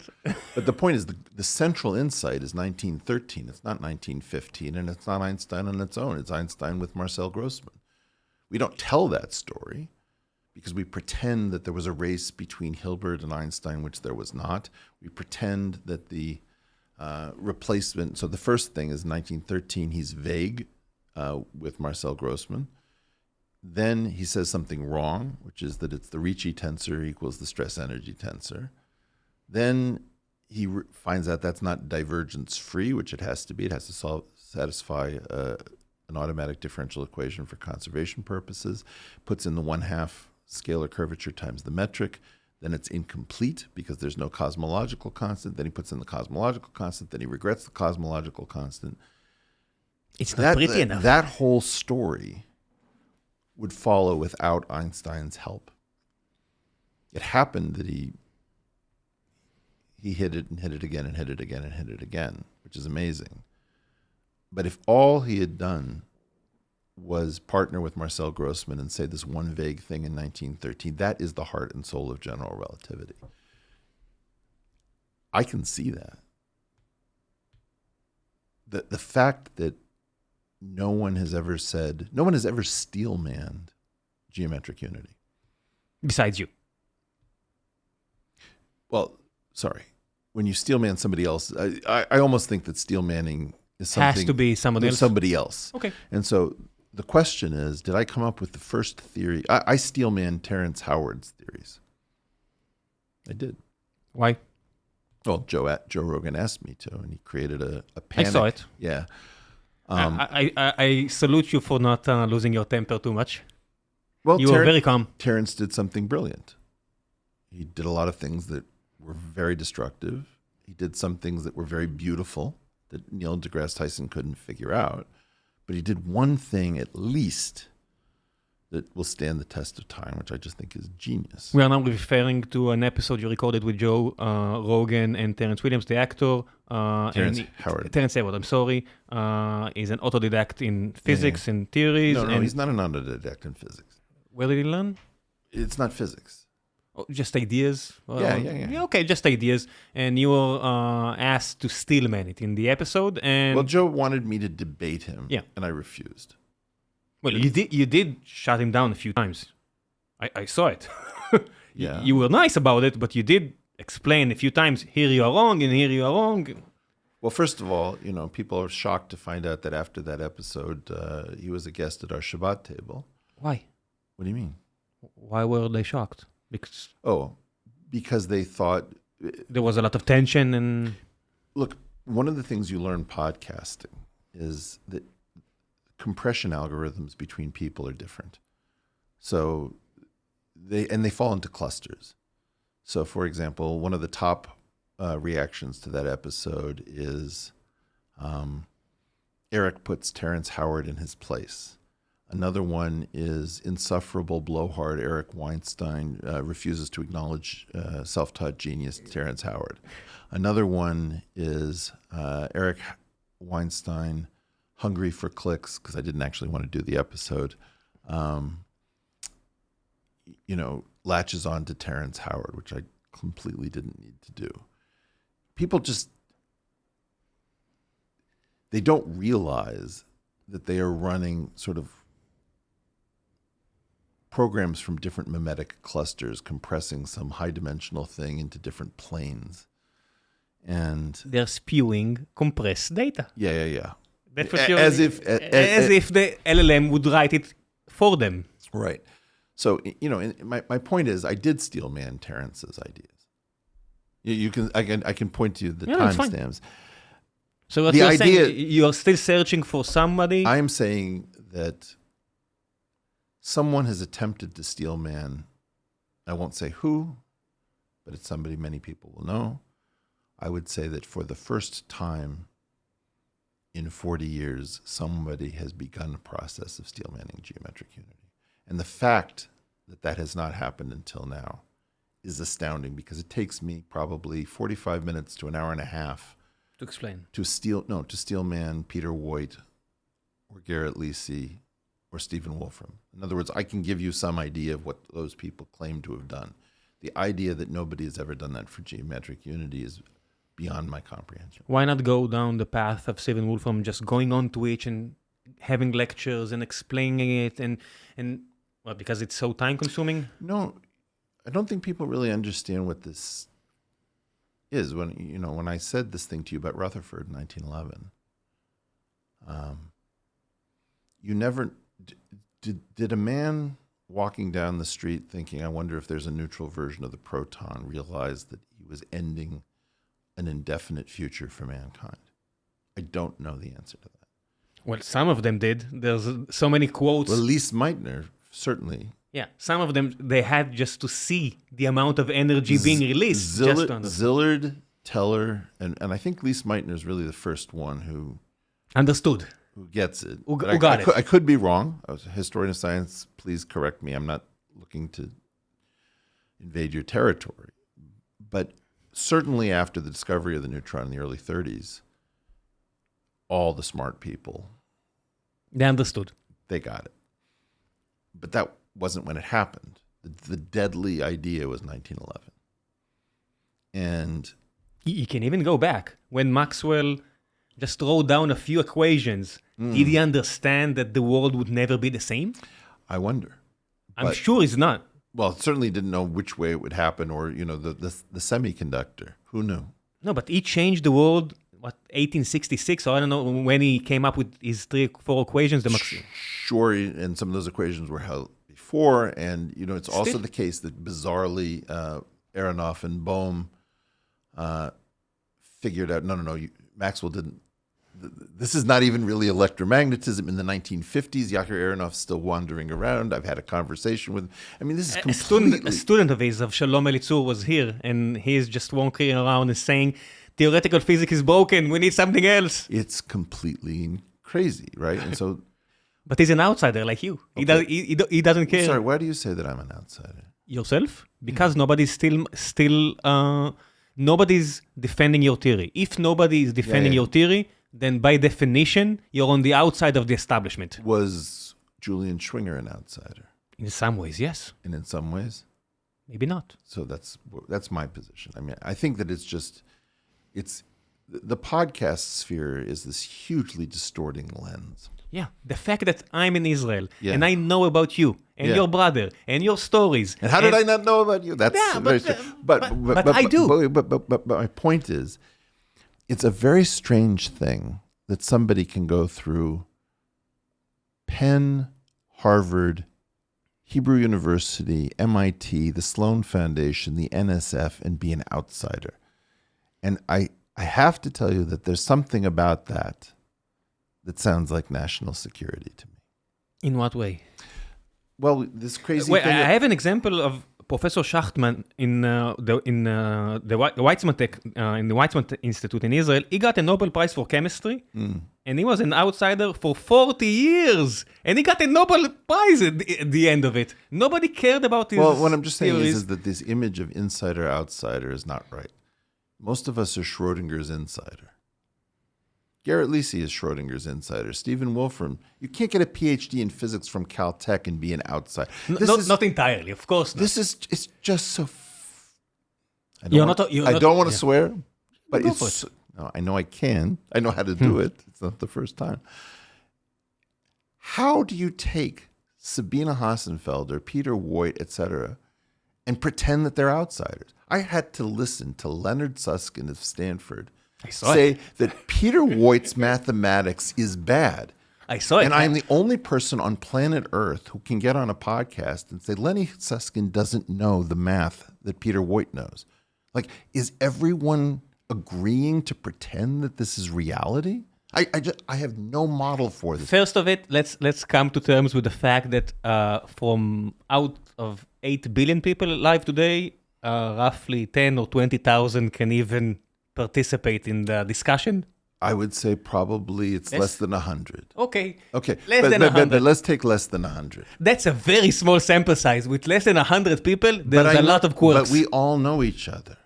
Leonard Susskind pretends that he's never had a conversation with me. Yeah, I heard about it. That's nonsense. I mean, it's just, I could show you pictures on my phone of, I happen to be sitting next to Lenny because we're watching Nati Seiberg, an Israeli. I can't understand what's happening. Does Ed Witten pretend that I don't exist? He did. Did he? He said he didn't know you, but... Where? When? I saw, because I saw some of the questions... Please show me any... maybe I got confused, because one of the questions was about Ed Witten appreciation of you. That's something else, maybe. I mean, I've argued with Ed Witten at Legal Seafood in Kendall Square, Boston. It just doesn't make sense that we're pretending. Why is that? If you need to be... I don't know, but hear me. I don't know. I don't grasp. Can I offer a theory? Please, sure. But all I ask, nothing's simplistic. I'm sorry, but it is simplistic. Okay. Is there a chance that they think that you went rogue? Like John Nash style? John Nash is crazy. Yeah. Is there a chance You're going to really pretend that somebody at my size of a following who said as much crazy stuff as I have, like, you don't know whether Joe Biden will make it to November, as crazy? You're really going to pretend that I don't have, like, You're talking about me or... No, I'm just saying that or they this do. issue of... Why does the establishment get to get everything wrong and then get a vote as to who's crazy and who's not? Because they're the establishment. Oh, well, that solves it. Well, Marx said it rather well. If you have the power, you have the power. I'm sorry, but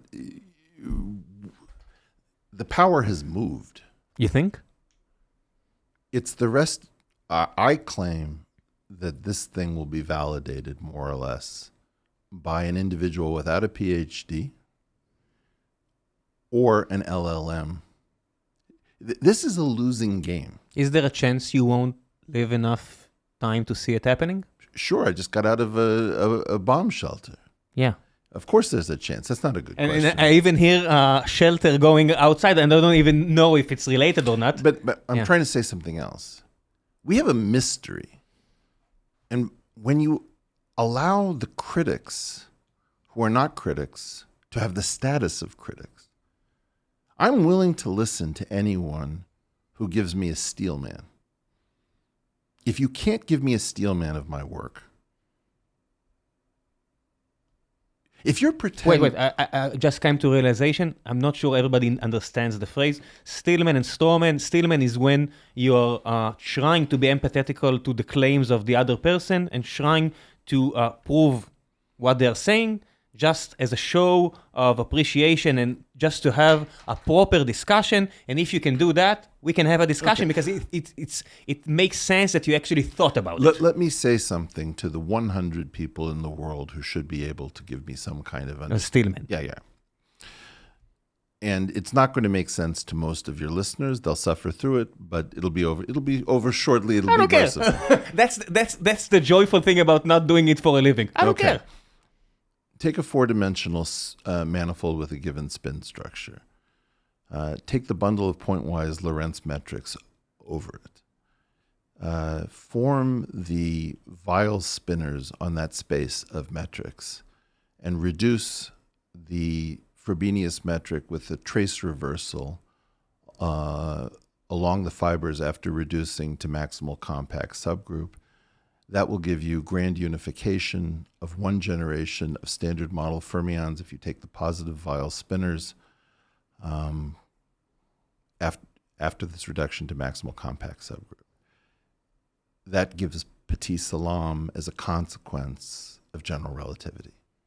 Whatever I said, I said. You said. If you can't steelman that, Professor Dave cannot steelman that statement. No, he actually, but I would say that it doesn't claim to. But my comment is that he's motivated because I believe he's married to somebody party to this conflict in your region of the world. And he's not revealing and likes. He really likes likes as well. Okay. And views. But my claim is nobody's steelmanning that. Said very simply, if you pull back positive Weyl spinners via the metric from the space of Lorentz metrics, you get the standard model from general relativity. You can fill in the details yourself. Okay, let's pause here. But if you want to continue and to prove that, you need two things. And correct me if I'm wrong. A, you need a solid mathematical theory to prove that. My claim is that you can ask somebody to do that. You can say, look, do you have any idea what he's talking about? Do you want to give him a talk? Neil deGrasse Tyson said, I can't figure out where Terrence Howard's shapes are coming from. Why? Because he doesn't understand dualities between Platonic solids. That's okay. He doesn't have to know everything. But for God's sakes, don't be a condescending prick to Terrence Howard. I cannot give a peer review in chemistry. The claim that this community is wrestling with the theory or that they're too busy or any of this stuff is nonsense. The theory has simply not been engaged. Okay, so a mathematical theory, and the other aspect is what kind of thought experiment or physical experiment in real life I can do to prove that. And that's an issue with string theory as well. But you have predictions of... Your friend here is signaling that we have 10 or 15 more minutes. Okay. He said 2, but I said 10, so it's fine. My claim is I can't come on a podcast and people say, your critics say this and no one is engaged. My point is, you have a failed community for 50 plus years because they forgot their ethics. And one of the parts of scientific ethics is that you have to listen when your colleague says something. And you have to behave ethically, just the way your colleague has to behave ethically. I want to be a champion for the other side, because I listen to you say these kind of stuff. What other side? People that are saying the establishment is A-okay, and they're not phonies, and it's fine. I just want to point it out. Okay, sure. Let's hear so that. some people were here that from the Technion and the Weizmann Institute and the Hebrew University, and I used to say, Eric Weinstein said that, and Weinstein said that, and Sabine said that, and it's really interesting because these people are PhDs, they're postdoctorates, they're not me. They know what they're talking about. If you can address it. And the most sincere answer I got that really convinced me is, they have good points, but the establishment did really well in those, and Peter Thiel that you've been working with, is saying the world of science is stuck. Yeah. But they are saying, listen, I'm investigating the cartilage between your bones. Another physicist, Yaakov Klein, was here from Weizmann. He said, for the last 40 years, I started with black garbage bags in Oxford, in the Oxford, England, and now I'm studying cartilage. He's 70. I'm doing good science. I'm doing great. Not. So they're saying that there are so many... But good science and great science have almost nothing to do with each other. So you're saying if you're not answering the biggest question... I'm not saying that. I'm saying that... No, what I'm saying is... Rosalind Franklin was a good scientist. Watson and Crick were not. In what way? Explain to me the difference. They broke all the rules. They said it's got to be a helix. They weren't good kids, as they say in Hebrew. They said it's got to be a helix. So their search space was tiny. Rosalind Franklin very correctly said, if you look at the Maltese cross X-ray crystallography from nucleic acid, there is not enough there to tell that it's a helix. And furthermore, we know that you're just looking at Linus Pauling's alpha helix in protein, wishing that you had a helix. So I'm not going to take this stuff seriously. The reason that she didn't get this has nothing to do with the fact that she was female, and it has nothing to do with the fact that she was a good scientist. She was, and they weren't. Good science and great science are not the same activity. Yeah, so but great science does not... When you're playing by the rules, the probability of you doing a blunder and having it completely wrong are lower, right? I'm just saying. That's the rule. That's the rules of the game. I'm saying that you have the Weitzman Science Park for children. Stay in it. If you want to teach people what great science is, break into a graveyard, dig up a body. If you want to talk about great science, look at Benjamin Jesty and inject cow pus into your family to protect them from smallpox. Great science... If you don't know the story, that was the first vaccine in history. What I'm trying to say is that great science is what we're supposed to be doing. When Albert Einstein pulled off what he pulled off, it was great science. It wasn't good science. Yeah, the analogy I heard from the same exact people, they said... And they were reflecting what you said. They said every good scientist is maybe advancing humanity by a year or a day. A year if you're great, if you won the Nobel Prize. Albert Einstein did it by 100 years. And what I'm trying to say is that right now we are in a desperate situation where we have got to put away the idea that the good scientists will carry the day. Because in fact, the difference between great scientists and good scientists is that good scientists really dislike some aspect of great science. And people who are engaged in great science, whether or not they succeed or fail is a different question, very much appreciate the careful person who keeps track of the details and who verifies things. It's a very strange relationship with this antagonism where you cannot put good scientists as the reviewers of a potentially great scientific breakthrough. Terrence Howard cannot possibly be a good engineer. It's possible that his linchpin is a great change. I don't know what its actual implications are. Elon Musk is not a good engineer. Probably not. But he's a great entrepreneur. Absolutely. One of the best and my claim is that, there's a famous one-letter solve in the game Wheel of Fortune, where there's a very large, 27-letter puzzle, and from one letter, the person guesses the answer. It's not fair. It's not something you can easily teach, but that's why we get up and tell the story of a Newton or an Einstein or a Dirac or a Maxwell. And my claim is that by losing this sort of tolerance for ethical rule breaking within science, we are dooming ourselves, and there is no greater imperative than to figure out how to defeat Einstein, because he's had his 100 years. It's the same with our first part of this conversation. When you're really soft, the area of possible solutions for a problem that you can even conceive is very small. Very small. Because you're soft. And when I claim that the world is very soft, we don't have a lot of solutions, and we get depressed because we don't even have the possibility of fixing stuff. Well, and this is one of the reasons why I come back to this place with hope, which is at its best. I'll be honest, when I was in real trouble, really serious trouble, Hebrew University was the only place that stuck up for me.